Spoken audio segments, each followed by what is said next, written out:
Shalom bien-aimé dans le Seigneur, c'est votre bien-aimé Michelo Kaloumé depuis Kinshasa. Je viens vous édifier avec une parole d'encouragement que le Seigneur a mis dans notre cœur sur proposition des amis de Édifie-moi TV. En fait, je dois encourager quelqu'un de comment activer la foi face aux souffrances. Déjà la foi, nous connaissons tous ce qui est dit dans Hébreux 11, c'est une ferme assurance des choses auxquelles nous espérons, la démonstration de celles que l'on ne voit pas. Mais il y a un autre aspect de la foi que j'aimerais te dire aujourd'hui, c'est que la foi doit être pour toi cette force qui t'oriente toujours vers l'impossible. Pourquoi l'impossible? Parce que les difficultés, on ne le prévoit pas. Les difficultés, on ne le prépare pas. Les difficultés, on ne les calcule pas. Mais cependant, les difficultés font partie des inspecteurs de la vie. Comment activer la foi face aux difficultés? Premier point, c'est que tu dois faire confiance en Dieu. Parce que c'est Dieu qui dit que tu dois avoir la foi. Or, la foi est attachée à la vie du juste. Donc, si tu n'es pas juste, si tu n'es pas attaché à Dieu, il t'est pratiquement difficile d'activer la foi. Et la deuxième chose que tu dois faire, c'est que quand Dieu t'appelle, quand Dieu t'attribue une mission, il y a de ces choses que Dieu a déjà prévues pour toi. D'ailleurs, je peux dire que Dieu a tout prévu. Mais l'autre problème, c'est que pendant que tu marches dans le tout prévu de Dieu, sache qu'il y a l'ennemi qui marche contre le tout prévu de Dieu afin de t'apporter les imprévus. Les imprévus, c'est quoi? Les imprévus sont les difficultés que l'ennemi place sur ton chemin afin de t'empêcher d'atteindre l'objectif de Dieu. Maintenant, je vais t'expliquer l'objectif de Dieu. L'objectif de Dieu, c'est que tu quittes l'Égypte pour entrer en Canaan. Mais entre l'Égypte et les Canaan, il y a le désert. C'est ici que j'ai défini la difficulté devant laquelle tu dois faire face comme étant le désert que tu es censé traverser. Dieu te donnera toujours l'identité du lieu que tu traverses avant d'atteindre ta promesse. Le désert n'est pas fait pour l'humain. Le désert est fait pour le chameau. Seul le chameau peut traverser le désert avec une charge. Pourquoi? Parce que le chameau en lui, il a un réservoir. Il peut boire autant d'eau et résister pendant un long voyage. Mais pourquoi toi, qui n'es même pas un chameau, qui n'est même pas un animal, qui est un homme doté de la grâce de Dieu, sur qui habite une promesse venant de Dieu, tu dois traverser le désert avant d'arriver sur ta terre promise.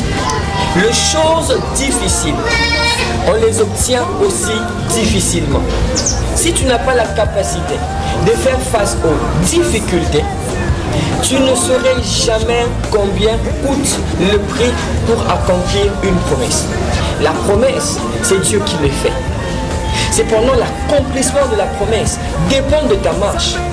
Mon frère, comment tu vas faire pour arriver à vivre une promesse que Dieu t'a faite si tu ne marches pas sur ce chemin dans lequel Dieu t'y place? Alors je te donne un texte biblique et puis nous allons finir. Moi, dans 1 Roi 2,15, la Bible est en train de nous parler des deux fils de David. On nous parle d'une part d'Adonijah et d'autre part on nous parle de Salomon. Pour Adonijah, on nous dit qu'il s'est autoproclamé roi sur Israël alors que le royaume ne lui revenait pas. Mais nulle part j'ai vu dans ma Bible, on me dit que Salomon s'est livré à la bataille contre son frère. Nulle part j'entends, on me dit que Salomon a lancé des cris de guerre contre son frère. Cependant, le Père, l'auteur de la promesse, laquelle Adonijah s'est appropriée, lui-même s'est dit je dois récupérer ce que l'autre a pris de force et donner ça à Salomon. Et quand on donne la royauté à Salomon, écoute-moi très bien mon ami, ma Bible me dit qu'Adonijah, qui s'est autoproclamé à la place de Salomon, est rentré sous le pied de la mère de Salomon afin de se repentir. Il se repent et puis il dit à la mère de Salomon, je te demande s'il te plaît que tu intercèdes en ma faveur auprès de mon roi pour que je les raconte. Attends, il précise quelque chose dans 1 Roi 2,15. Il dit que moi, le peuple m'a donné le royaume. Je suis devenu roi à cause du peuple.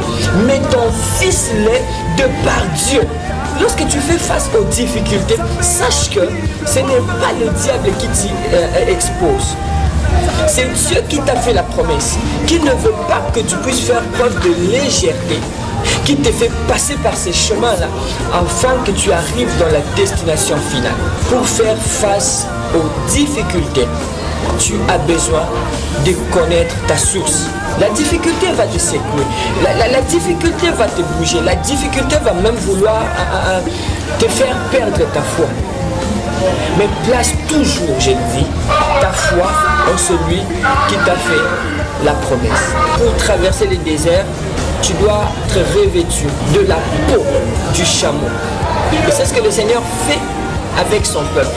Il reste 40 ans dans le désert.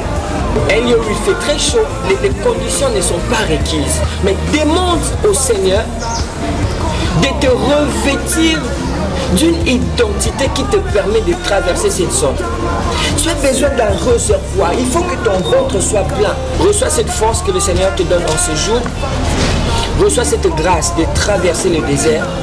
Et je t'assure que je te verrai arriver jusqu'au terme. Que le Seigneur bénisse sa parole. Alléluia.